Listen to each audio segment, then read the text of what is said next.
intensifies for a missing 12-year-old girl, causing even more panic. Another agonizing day. Gwinnett police have just released these pictures of 12-year-old Pricella Ristick.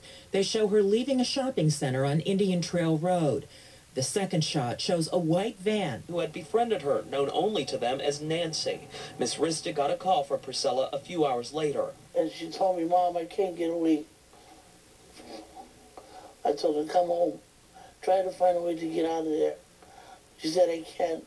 I don't know where I am. She's in her house. She says she told her to hang up and call 911, but the call ended. About a 12-year-old girl. She's missing, and family members from around the country are gathering in suburban Atlanta right now where the 12-year-old disappeared. They're looking for any sign of Pricella Ristick, who vanished from a parking lot outside of a pizza parlor on Sunday. She went there with her uncle to apparently sell flowers. He stepped inside for a few minutes, and when he returned, the girl was missing, was gone. About an hour or so later, her mother got a call from the girl who said a woman had taken her. The girl identified the woman only as Nancy and couldn't offer any other information. After a few moments, the call was cut off. We are taking your calls out to the lines to Heather in California. Hi, Heather. I think I've got Heather. Heather, are you there? It's Heather in South Carolina, but that's okay. Hi, dear. Hi, Heather in South Carolina. What's your question? I love your show, and I just wanted to know, in the camera footage, it shows the back of the van. Is there any shot of the tag? Yeah, the license plate tag. Good question. What do we know, Jane Casaros? And for those of you just joining us, Jane, give us a recap, please. Well, the recap is that this young little 12-year-old girl, she was selling flowers with her uncle. She and her mother had just moved back to Atlanta, the Georgia area, and all of a sudden her uncle went into the Little Caesars pizza parlor to go to the bathroom, and he comes out and she's gone. And he waits for her, and witnesses said that she got into a white van, but nobody actually saw her get in. But the question about the license plate, nobody got that license plate number, Nancy. You know, Dana, there you go. Take a look at this van. I'm just wondering why cops have not released the make and the model. That was a great shot of the white van to the side. Dana, go back a few shots and let me see the side shot of the van. It's an excellent, there you go. Back again. What about it, Mark Class? That's a huge clue.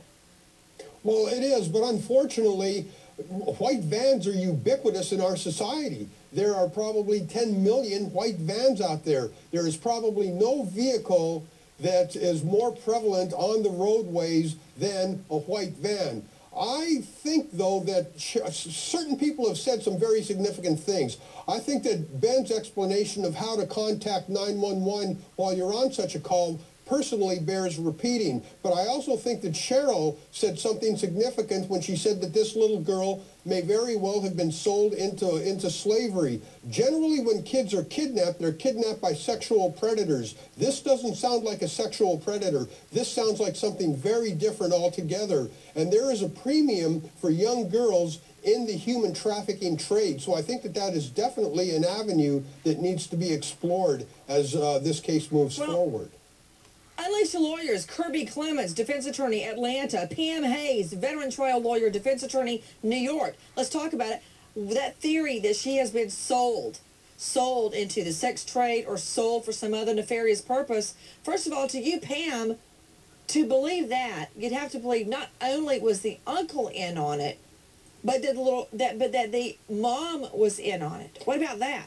I don't know about the mom, but I clearly have some questions about the uncle. If you notice, well, wait a minute. If you believe that she was sold in a sex trade or sold for some nefarious purpose, you got to believe the uncle's lying about what happened. Then you've got the lady in the salon who must have been in on the conspiracy. She saw the little girl approaching the white van, and the mom who says the girl called her at home. Did they all three make up their stories? I don't know, Nancy, but let me just make a point. If you look at this little girl, she's walking across the street, and you talked about that. I don't see any flowers in her hands. I'm not clear about why this uncle went into the pizza parlor. They say to go to the bathroom. Someone else says to buy pizza. But if it was an innocent reason, I think she would have gone in there with him. And this makes me feel uncomfortable. And with so many instances of this human trafficking going on, and I might add right in the United States, I'm just really skeptical about what happened and why the police aren't tracking and closing down these leads. Well, amazingly, Pam, and you know, you worked in inner city Atlanta just like I did as a prosecutor before you turned to defense. Now, Atlanta is one of the child sex trade capitals in the country.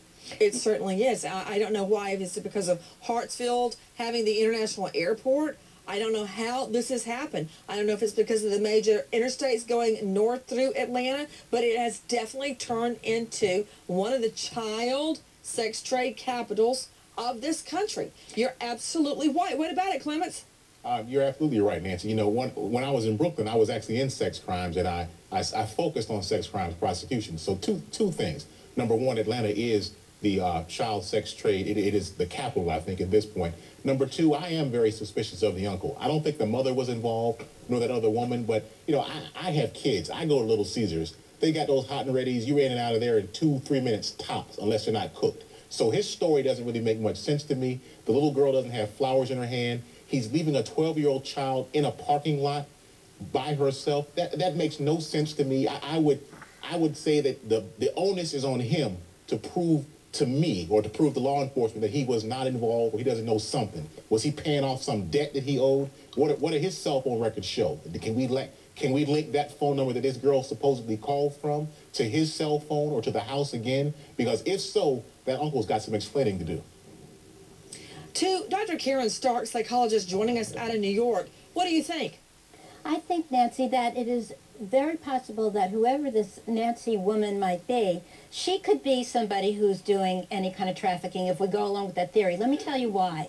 Because you don't find women, usually, who are sex offenders. It doesn't make a lot of sense for this woman to be kidnapping her, and yet, you know, someone did see her go to this van. You see it in the photograph. So what would this woman want to do with her? Maybe this woman was acting with someone else that had nothing to do with this family, and unfortunately, this girl was left unattended. Also, she's homeschooled, which means that she isn't that sophisticated. And I hear that she met this woman possibly the week before. Maybe she seemed friendly to her and exciting because she's not exposed to that many people.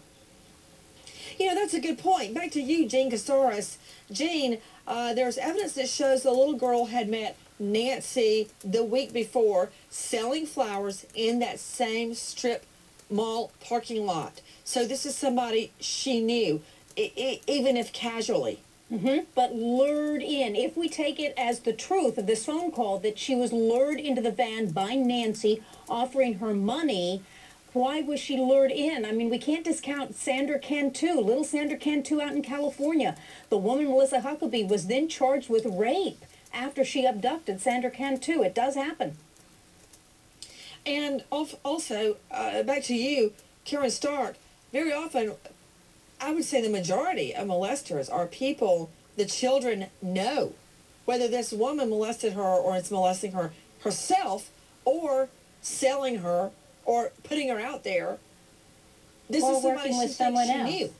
And she does seem to have somehow spoken about her before, because that's what I read anyway, that this woman had come up the week before. And I want you to know something, Nancy, that somebody like this person who can kidnap a child, they're wonderful at luring children. And here is this girl who really hasn't had that much exposure, and she meets this woman who seems very sweet and nice, offers her money. I mean, she's out selling flowers, so how appealing was that? To Dr. Holly Phillips, Doctor of Internal Medicine, joining us out of New York, how can you tell if a child has been molested by a man versus a woman? Well, really, Nancy, in this case, we would look for abrasions and bruising on the body, which would just show that she had been molested. But it's really DNA evidence, skin, bodily fluids that would help differentiate whether a man was involved or it was a woman. And also, doctor, isn't it true that if a woman molests, the child may maintain a hymen, where if the man molests, it's more likely that the hymen will be destroyed? That's true. It is less likely if a woman is the molester that the hymen will be destroyed. Not in every case, but it is a good clue. Please bring her back. Please, just bring her back. I feel like empty. Empty because she wasn't there. I felt empty. I felt lost because she wasn't there.